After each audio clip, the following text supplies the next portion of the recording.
Okay, this is an IV catheter for a saphenous vein. I'm going to use his lateral saphenous today.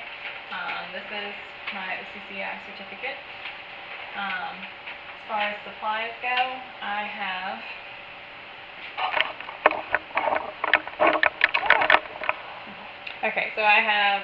my clippers. I have two different size IV catheters. I have an IV catheter cap. I have my heparinized saline flush. I have 3 Chlorhex cotton balls and 3 alcohol cotton balls for scrubbing, and then I have my pretty good sized piece vet wrap. I also have 3 pieces of tape down here, one to tape in the catheter, one to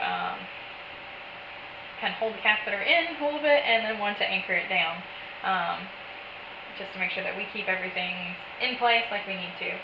Let me get this situated. So first thing, I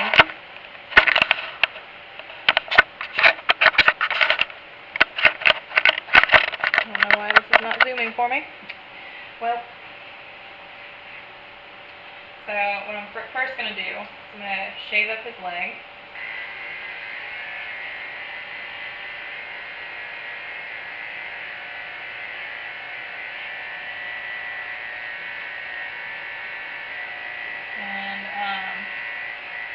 Saphenous veins tend to be a little tricky because they have a lot of curving to them just because of the anatomy of the animal and just because of where they're located. So they tend to be a little trickier to place. But the same idea follows that you would do for just a regular cephalic vein IV catheter placement. So I'm just going to go ahead and shave up all of this area right here.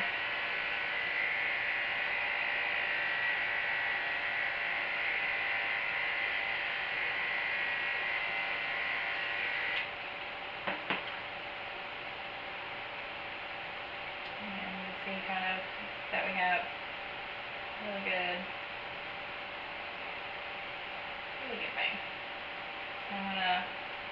I'm gonna insert my catheter about in this area. So that's gonna be about where I'm gonna start scrubbing. I'm gonna scrub in a target motion so that way I make sure that I'm not bringing bacteria back into the area where I'm going to insert my catheter. And I alternate between Chlorhex and alcohol.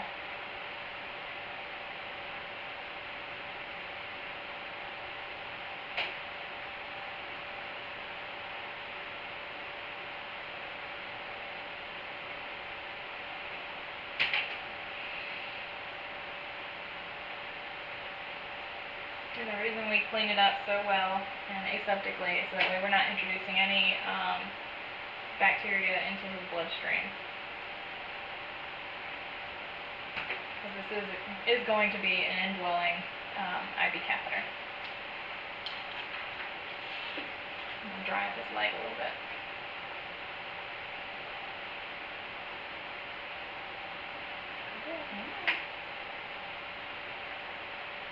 Such thin skin.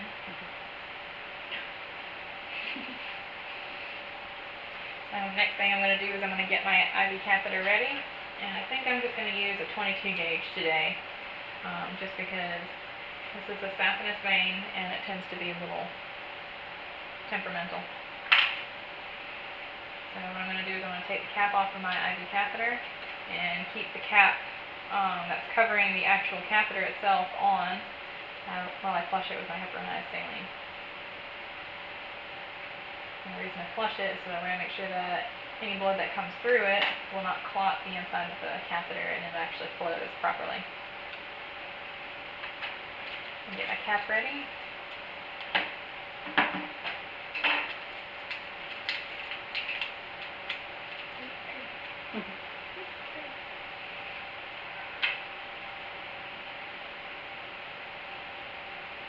Alright, I think we're about ready to go ahead and place our catheter.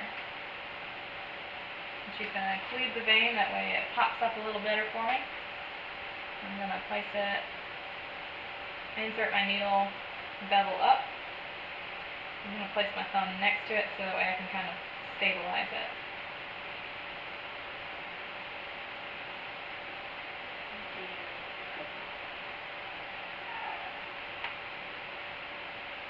All over that sucker.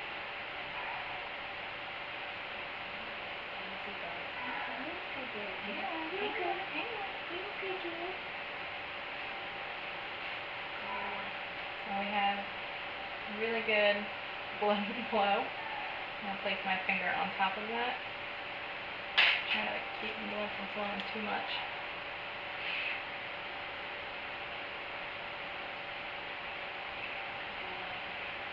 Clean up the blood that came out.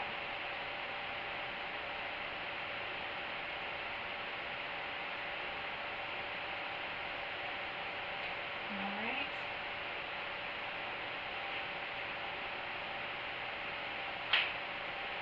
I'll take my first piece of tape and place it under it.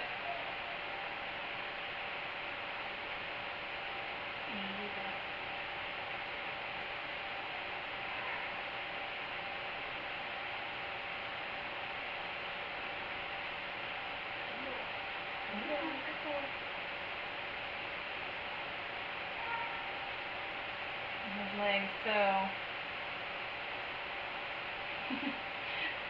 weird. That's why it helps to kind of have several different pieces of tape.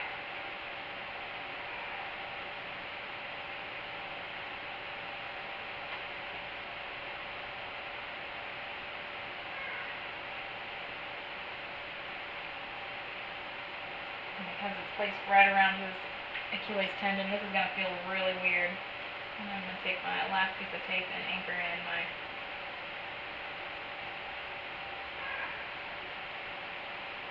catheter.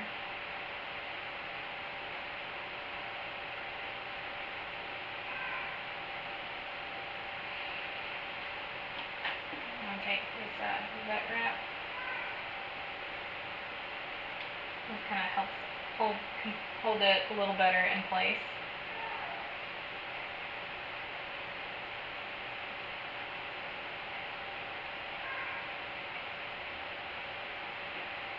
And you don't want to place it too tight, because like I said, his Achilles tendon runs right around here and it's going to feel kind of funny. And we're going to get the bubbles out of my saline flush. Super nice flush. I'm going to check the patency of my catheter. And it is flowing great, and you can see that this vein actually runs right along here.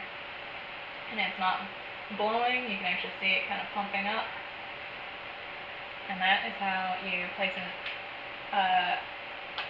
IV catheter in saphenous vein.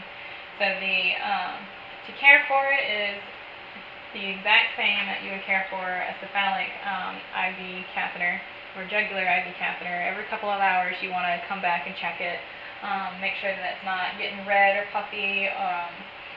Doesn't have any heat coming from it, and it doesn't. He's not starting to have any kind of phlebitis showing up. So we would flush it with the heparinized saline and just to check the patency of it. Even if he's had fluids running all day, we would still check the patency of it to make sure that his fluids are actually running and not going perivascularly, and which would mean that the vein has collapsed and or blown is what a lot of people call it, and the catheter is no longer working. So that's why we would check it every couple of hours to make sure that it is patent, and that also lets us know that well, if I checked it at this time, it was looking good. Next time I checked it, it didn't look good. Well, we know that between the first time and the second time that I checked it, something happened for it to start either inflaming or swelling, or had some kind of trauma happen to it, which would be why it would probably not work.